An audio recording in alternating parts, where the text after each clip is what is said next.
Ralph hit first. He went low again, not for the throat. Too high, too risky, but for the alien's front leg where it met the ground. Claws dug in, teeth snapped. The alien's momentum broke, and it skidded sideways, spraying gravel. The alien shriek clicked, more rage than pain. Jun stumbled backward, eyes huge. "Ralph!"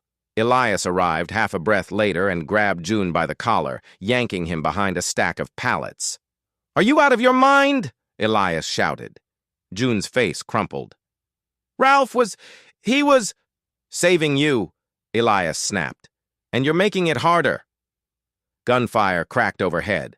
A turret on a nearby tower tracked and fired, spitting a burst that forced two aliens to duck behind ridge rocks. Drones buzzed, rotors screaming as they strafed. The alien Ralph had struck rolled to its feet and stared at the pallets like it could see through wood. It clicked, short, sharp. From the ridge, two more aliens shifted, eyes locking onto the same point. Elias felt his stomach drop. "They're targeting you." Jun clutched the pallet edge, shaking. "Because of Ralph?" "Because you ran," Elias said, then softened. "Because predators choose the easiest meal." Jun's eyes flicked to Ralph. The cat stood in the open, fur raised, body angled toward the ridge like he was daring the pack to try. He looked enormous despite his size. Confidence made physical. The alien in front clicked again and lunged. Ralph didn't retreat. He stepped forward. The alien hesitated. That hesitation nearly got it killed. A Marine's burst tore the dirt beside it, forcing it back. Mara-Cade's voice cut through depot comms. "Captain Vance, get civilians under hard cover. We're pushing them away from the settlement center." Elias keyed his mic. "Copy. I've got a child out here." Mara's reply was immediate. "If you can move, move. If you can't, hold and signal." Elias looked around. The depot had one strong structure. The distribution bunker, a reinforced storage building with a blast door.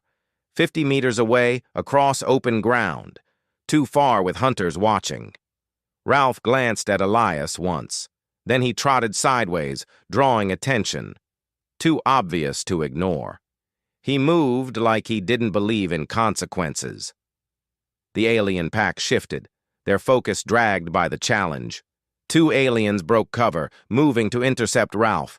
Ralph waited until they committed, then darted between them, forcing them to overcorrect, claws scraping as they tried to pivot.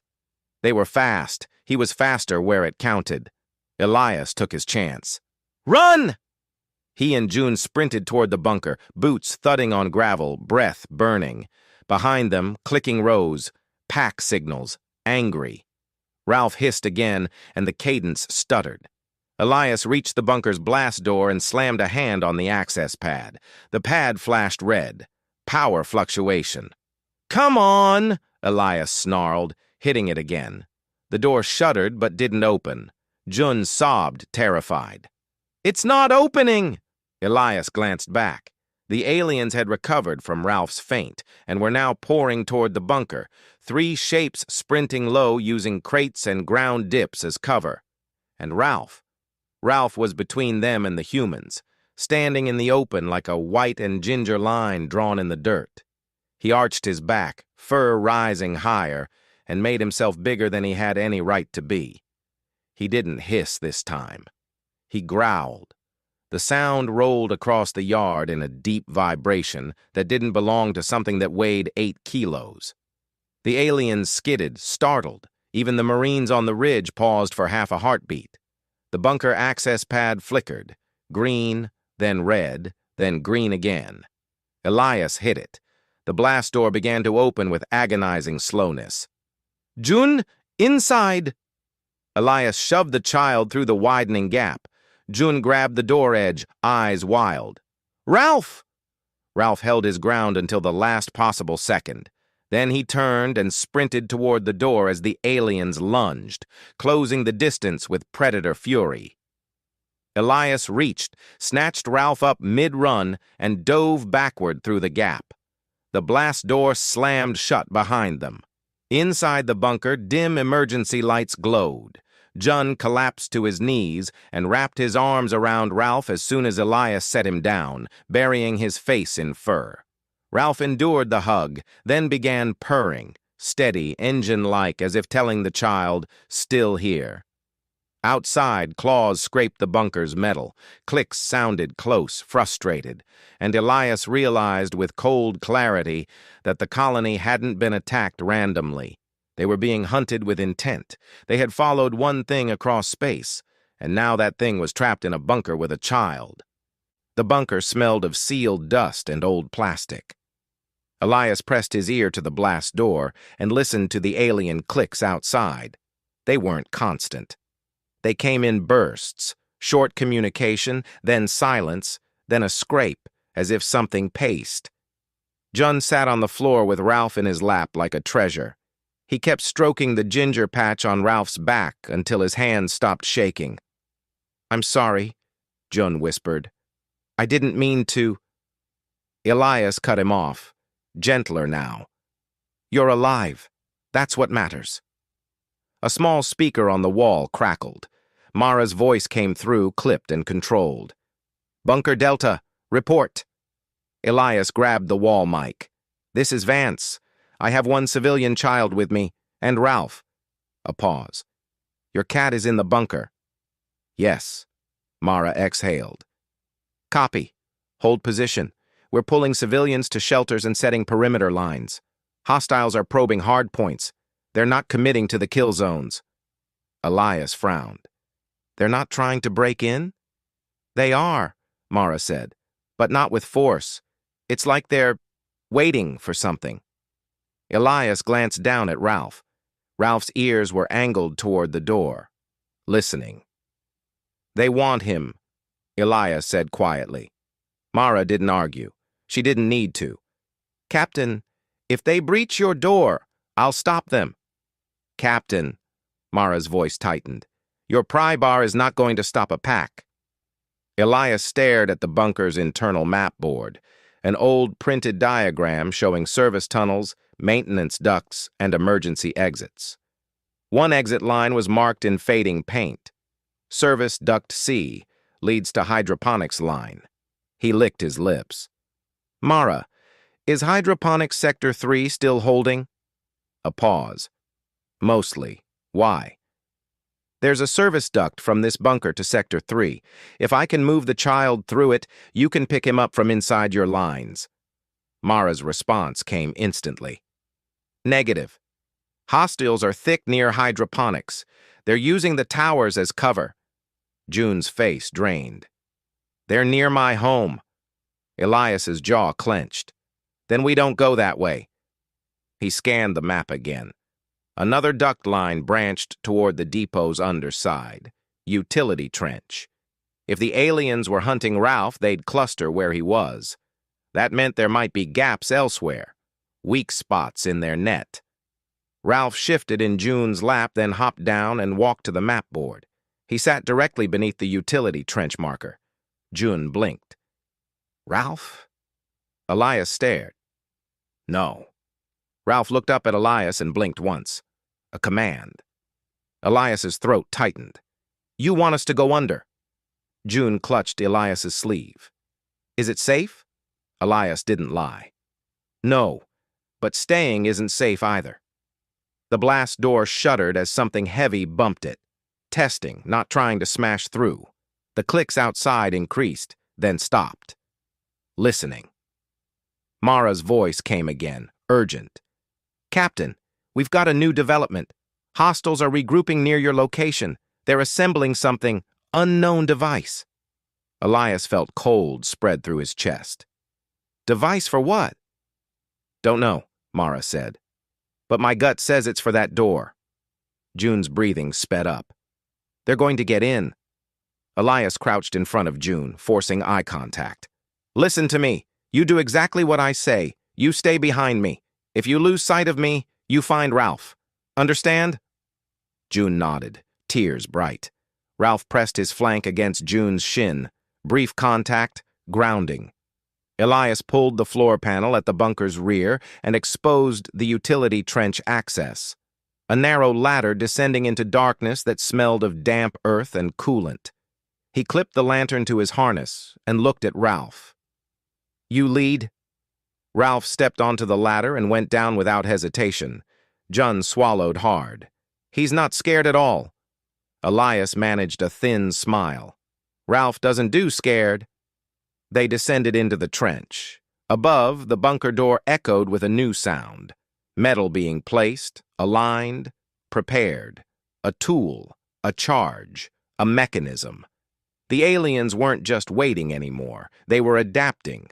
And down in the dark, under Astor Vale, a child and a cargo captain followed a cat through a narrow tunnel, trusting the instincts of an animal the universe had apparently marked as something worth hunting. The utility trench was tight, shoulder width, lined with cables and coolant pipes that sweated in the dim light. Elias moved sideways at times, one hand on the wall, the other keeping June close. The lantern beam cut a pale wedge through the darkness. Ralph moved ahead like he'd been born under ships. He paused at intersections, sniffed the air, listened, then chose a direction without doubt. Above them, the colony's battle became a muffled rhythm. Distant thumps, weapon discharges, the occasional vibration of a turret firing. Every now and then, the whole trench shivered, dust raining from the ceiling. Jun whispered, "Can they get down here?" Elias answered honestly, "If they find an access point." Jun hugged himself tighter. "Will they?" Ralph stopped and looked back, eyes glowing in lantern light. Then he turned and trotted faster. Elias took it as an answer. "Not if we move." They reached a service grate where the trench rose toward the surface. Elias eased it open a crack and peered out. The depot yard above was half ruined, crates scattered, drones smoking, gravel pocked with impacts.